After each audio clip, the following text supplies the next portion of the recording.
Ce qu'on doit aux Français, nous autres candidats à la présidentielle, c'est de leur présenter un projet. Oui, la France est de retour. C'est oser une femme qui tient. Et il y a parfois des choix importants qu'il faut faire. Je veux réunir la France dans la justice. Cette fois, on ne vient pas pour témoigner, on vient pour gagner.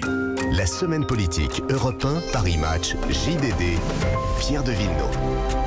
C'est parti jusqu'à 19h avec la semaine politique Paris Match Europe 1 JDD avec ce soir pour mentorer jusqu'à 19h Arthur Delaborde. Bonsoir. Bonsoir Pierre. Journaliste politique à Europe 1. Bonsoir à Robin D'Angelo. Bonsoir. Journaliste au service politique du Journal du Dimanche. Et bonsoir à Bruno Jeudi. Bonsoir Pierre. Éditorialiste politique, rédacteur en chef à Paris Match. Avec d'abord, j'ai presque envie d'appeler ça un ovni tellement c'était inattendu. Vladimir Poutine, que l'on sait bunkérisé depuis des semaines, n'apparaissant qu'à la télé russe, toujours filmé au Kremlin, est apparu en chair et en os, micro à la main, au stade Lujniki, le stade olympique de Moscou, devant 80 à 200 000 personnes.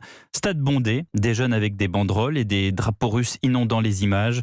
Dans le discours, un Poutine déterminé, convaincu, droit dans ses bottes. La guerre continuera et la Russie vaincra. Et je peux citer ici des mots de la Bible. Il n'y a plus d'amour comme si quelqu'un avait donné son âme pour ses amis.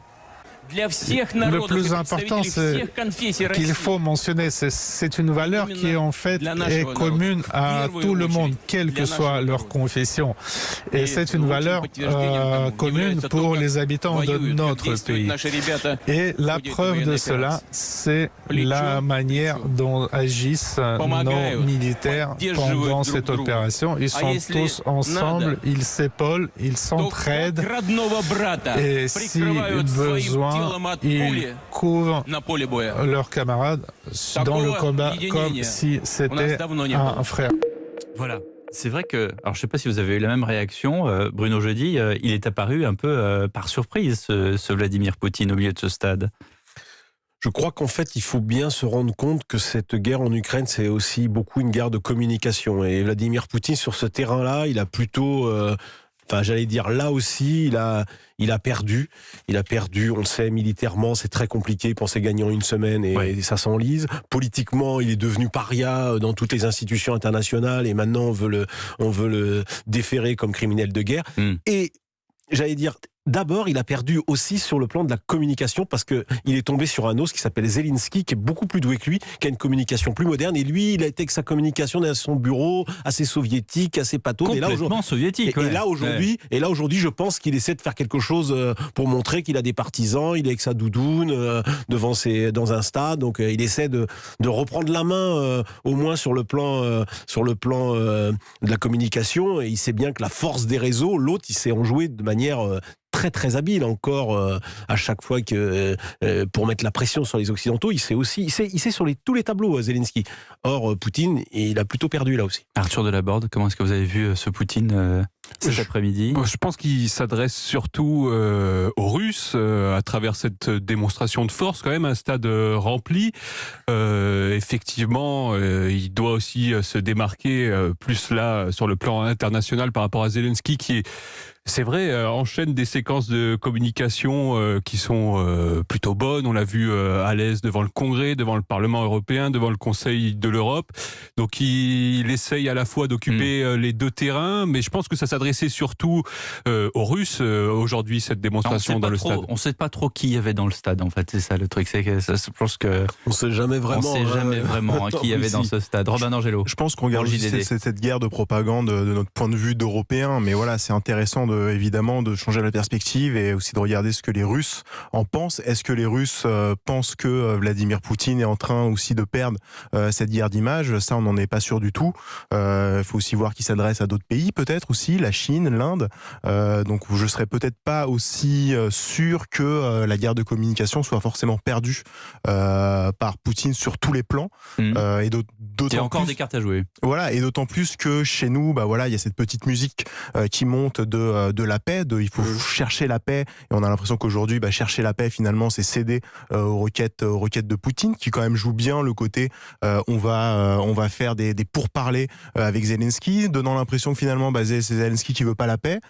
Ça aussi, c'est un discours qui peut monter chez nous en Europe et qu'il faut pas non plus sous-estimer. Ça veut dire qu'il peut y avoir un deuxième, un troisième, un quatrième round dans cette, justement, dans cette épopée de cette guerre en Ukraine. Bruno Jeudi. Ah oui, vraisemblablement. Quand même, sur le plan international, je ne sais pas si... évidemment, on ne peut pas être affirmatif qu'il est perdu aujourd'hui, comme je l'ai dit, peut-être rapidement, politiquement, militairement, et sur le plan de la communication. Mais enfin, il y a eu un vote, je ne sais plus, j'avais noté, il avait la Syrie, la Corée du Nord et l'Érythrée. C'est sûr. Donc, il est quand même mis au banc des nations.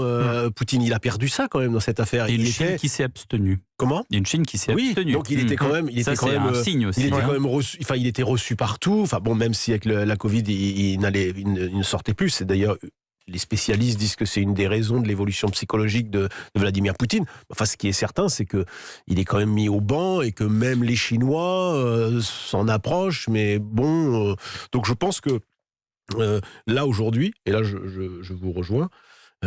Il faut resserrer la nation russe autour de Poutine, même si nous on a beaucoup commenté ici la journaliste en début de semaine qui est arrivée avec une pancarte dans un studio de télévision, qui a été arrêtée immédiatement puis remise en liberté. Ça n'a sans doute pas été vu par tous on nous montre beaucoup effectivement les anti-guerres et on nous montre peu, et il doit y en avoir. C'est toujours comme ça. Oui, bien sûr. Les pro-guerres, c'est-à-dire est-ce que ce stade était effectivement bondé de pro-guerre qui sont, et même y compris dans la jeunesse, ou est-ce que ça a été, et comme ça arrive dans certains régimes totalitaires, des gens qui ont été pris et amenés par bus en disant maintenant vous allez chanter la gloire à Poutine. C'est très compliqué à dire. C'est difficile, voilà. C'est difficile à dire vu d'ici, vu de l'Occident, vu de l'Europe de l'Ouest. Alors la guerre en Ukraine encore, avec jeudi matin sur Europe 1, hier matin, la réaction de l'ancien Premier ministre Dominique de Villepin, qui notamment revenait sur le rôle de la Chine.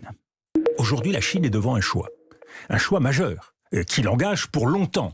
Est-ce que la Chine apporte aveuglément son soutien à la Russie ? Nous avons vu qu'elle s'est abstenue aux Nations Unies, donc c'est déjà un signe de son embarras stratégique. Ou alors, elle pousse plus loin les feux en pensant au monde d'après, et elle joue ce rôle de médiation pour encourager un processus de paix. Alors, ça c'est encore bien malin, et celui qui peut sortir une boule de cristal en disant comment est-ce que Pékin, est-ce qu'ils vont suivre Moscou ou pas. Mais cela dit, c'est vrai que Dominique de Villepin là-dessus a raison de poser cette équation. J'ai cru voir aujourd'hui d'ailleurs qu'un média d'État chinois avait publié un peu une dépêche s'inquiétant de bombardements en Ukraine, ou en tout cas reprenant la communication de l'Ukraine sur ces sujets. Donc effectivement, il y a peut-être de ce côté-là, chez les Chinois, une position qui est peut-être en train de s'infléchir. Oui, il y avait Arthur Delaborde beaucoup de craintes au début du conflit. On pensait que les Chinois pourraient exploiter peut-être cette guerre en Ukraine pour éventuellement renforcer leur position et peut-être déclencher aussi une offensive sur Taïwan. Pour l'instant, ça n'est pas encore le cas. Exactement. On sent que l'attitude de Pékin s'est un peu tiraillée entre ses liens très forts avec la Russie, mais aussi avec les Occidentaux, avec les États-Unis. Et je pense que cette attitude-là de rester plutôt sur une abstention, son vote au Conseil de sécurité s'explique par ça. Après, la diplomatie française a beaucoup mis en avant quelque part une petite victoire, puisqu'elle dit avoir été en première ligne pour obtenir cette abstention de la Chine.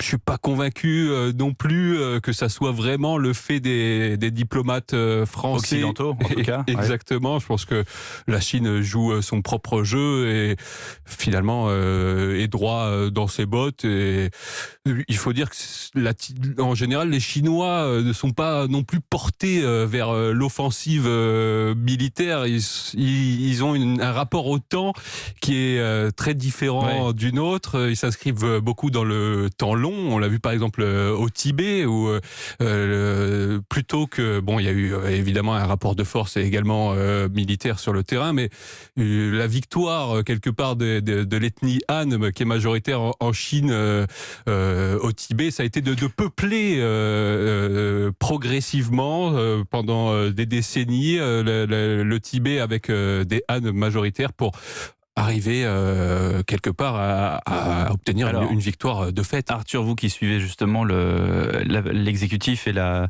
majorité pour Europe 1, voici cette dépêche urgente. Le président Poutine a accusé l'Ukraine lors d'un appel avec Emmanuel Macron de nombreux crimes de guerre, assurant que les forces dirigées par Moscou faisaient tout leur possible pour ne pas cibler les civils. Voilà, donc on rentre, et je m'adresse à la fois aussi à Bruno Jeudi et à Robin D'Angelo, on rentre dans une guerre des mots, on rentre dans une guerre d'éléments de langage où effectivement c'est très très difficile de décrypter qui dit quoi et comment.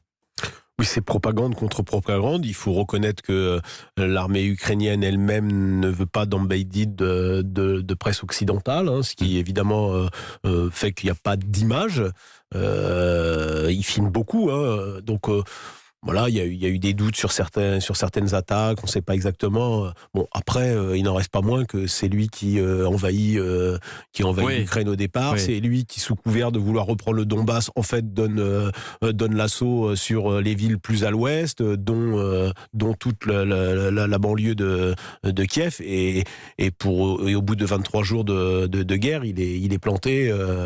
Alors, sauf dans le sud, où manifestement, il parvient à progresser, mais à quel prix ? Mariupol, c'est quand même la stratégie dite d'Alep, c'est-à-dire c'est une démolution systématique de la ville et des habitants qui y vivent encore. Alors on va marquer une pause dans cette semaine politique Europe 1 JDD Paris Match et on va s'intéresser justement à puisqu'on parle d'Emmanuel Macron, j'allais dire à ce discours fleuve dont on a eu droit hier justement à Aubervilliers. À tout de suite.